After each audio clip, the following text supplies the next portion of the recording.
Good morning! Magpapakain ako ngayon sa mga manok. Tapos, ituturo ko kayo kung sino-sino yung mga barako namin na hindi pwede magamit dahil sila ay naglulunggon.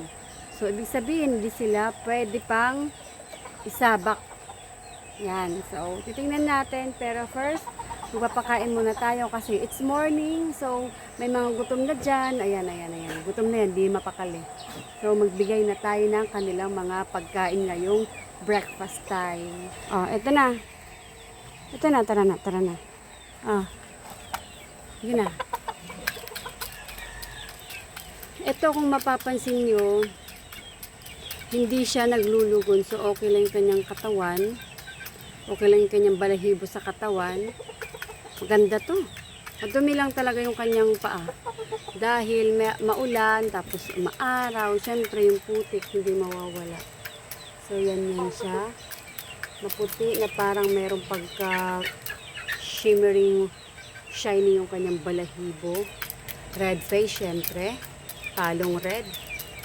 Maganda yung tindig, maganda yung paa. Na madumi lang. Yan. Oh, ito naman. Next naman natin na papakainin yung ating kelso sa likod. Oh, kanina nag-aantay ka. Halika dito. Sige na dito, oh. Oh, ito na. Dito ka na, dali na.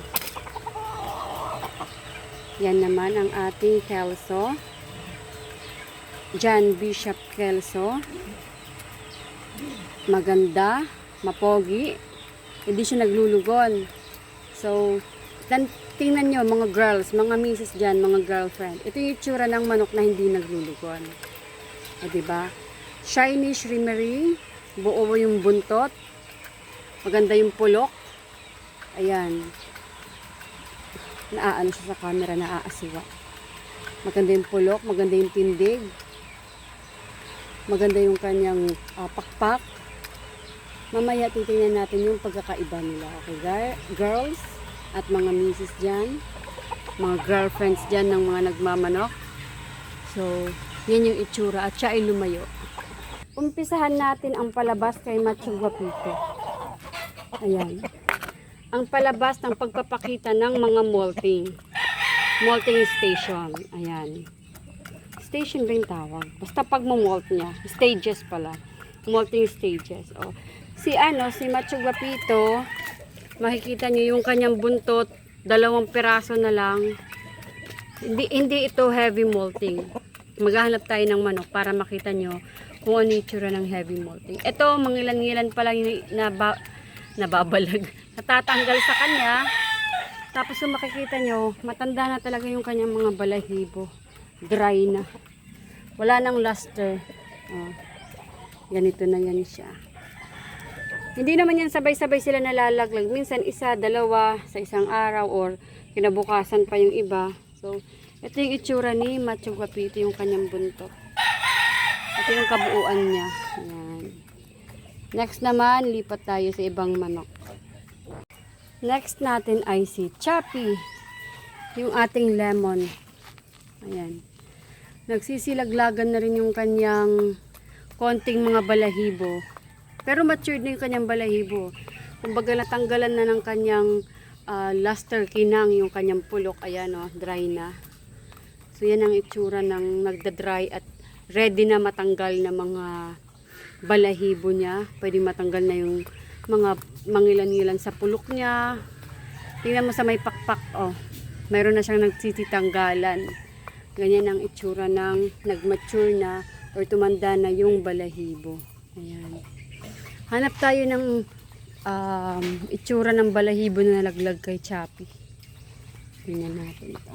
Ayan. So, ito. Ito, oh. Ito, tsaka to. Yan. Yung silaglagan na yan sila. Doon yan sa part ng kanyang may buntot. At saka yung isa doon sa may pakpak. So, yung itsura ng first pa lang na mga nagsisilaglagan sa kanya ng mga balahibo. Next naman natin na titingnan itong si Scar. So, ayun din, kung makikita nyo, matured na yung kanyang pulok. Yung kanyang may pakpak, matured na rin, may pagka-dry na rin. Tapos yung kanyang sa may buntot, nagsisilaglagan na rin yung iba. Excuse me, boy. Ito yung mga stages nila na hindi sila pwedeng gamitin pa kasi nga naglulugod sila. Kailangan nila, yung mga nutrients nila is para sa kanilang pag-replenish ng kanilang mga balahibo. So kung gagamitin mo sila, kung wala magpapalahi ka tapos naglalaglagan yung kanyang balahibo, pangit naman yun. Kasi syempre kailangan din yung nutrients para makabuo ng magandang similya, tapos nagsisilaglagan pa yung kanyang mga balahibo, pakpak, mga kanyang buntot. So hindi talaga magandang gamitin pag naglulugon yung mga alaga. Ito naman si Agent Orange, yung ating golden boy sweater. Ayan, tingnan nyo naman.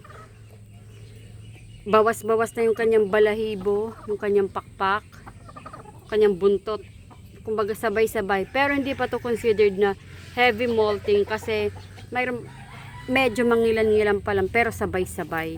Mayroon kasing heavy molting na tinatawag girls, mga wife at saka mga girlfriends dyan na sobra talaga makikita mo yung paglulugon talaga na wow, parang lahat-lahat na parang naglalagas tayo ng buhok, ganon. So yan si Agent Orange. Yan yung kanyang pagmamolt ngayong season. Ang init-init na. So dito naman guys, meron tayong mga tandang na nagpapalit ng kanilang mga balahibo. Kumbaga, yung kanilang baby feathers, yon. Baby feathers sila natatanggal. Ngayon naman is mga tandang na sila, mga dumalaga na. So nagtatanggalan naman din. So guys and girls, magkaiba yung heavy molting, yung nagmumolting talaga yung mga matatanda ng manok kaysa sa mga nagpapalit lang ng mga balahibo. So tingnan natin yung mga alaga natin ng mga tandang or mga pulet na nagpapalit na ng mga balahibo. Guys, katulad nito.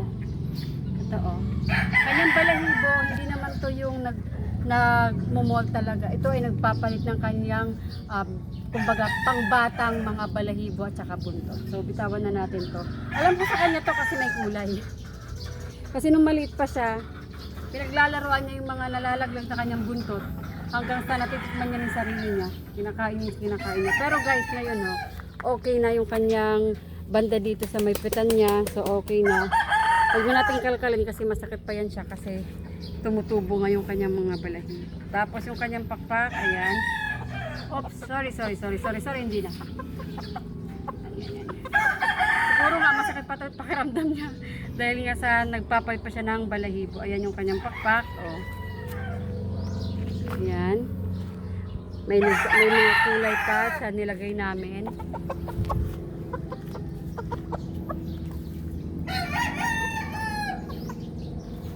Dito naman sa kapila. Pero in general, healthy siya. Okay naman yung kanyang paglalagas ng kanyang mangilan-ngilan ng mga balahibo, kanyang pakpak ng mga luma. Yung kanyang pulok nag-i-start na rin. Ayan, lumalabas na yung pagiging pulok tandang niya.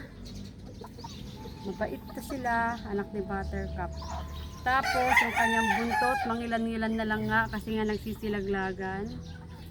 Yung kanyang pitso, ayan, straight yan guys. Tapos syempre yung kanyang mukha na mapula at saka healthy. So kuha pa ako ng isa pa na naglulugon din dahil sa nagiging tandang na siya. So kuha ako ng isang golden na cobra. Kunin ko lang. So guys, ito naman, sobra naman yung kanyang lalaglag ng kanyang mga balahibo dito sa may likod. Makikita nyo, halos nagkasabay-sabay silang magkasilagasan. Kaya malalaki na yung kanyang patsi-patsi na walang balahibo. So tingnan natin yung pakpak. Ganon din. Ayan. Dito naman sa kabila. Saglit lang. Meron din siya dito banda. Tapos yung kanyang buntot, mangilan na lang, katulad ng tatay niya. Yung tatay niya, yung kanina, yung cobra na, dalawa na lang yung natitirang buntot. Tapos, tingnan natin dito sa may pitan. Okay, ayan talaga natatanggal na lang, mabilis na lang tumatanggal kasi nga matanda na. So, yung kanyang mga balahibo, nagsisilugunan na. Na palit ay pang matanda ng balahibo. So, pati yung kanyang pulok guys ha. Tingnan mo yung kanyang pulok. Dry na. Anytime din magkakasilaglagan na yan sila. So, from baby feathers to adulthood na yung kanyang mga balahibo.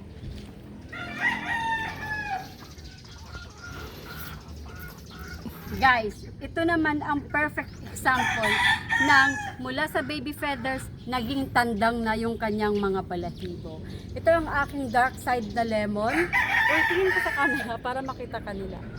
Perfect na yung kanyang pagiging tandang kasi tapos na siya magpalit ng kanyang mga baby feathers. So, ito na yung kanyang itsura guys.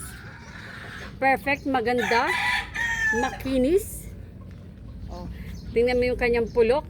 Patingin ka sa kanila. Oh. Kanyang lambe, kanyang palong. Oh, perfect, ang lusog, ang pulang-pula. Shiny shimmering yung kanyang balahibo. Perfect yung kanyang buntot. Ayan. Di ba?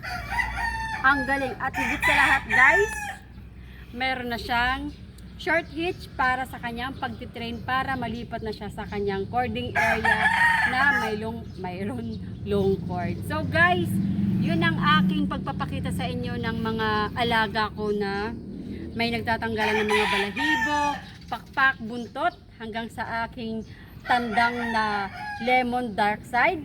Salamat sa pagsama sa akin. Hanggang sa muli. See you!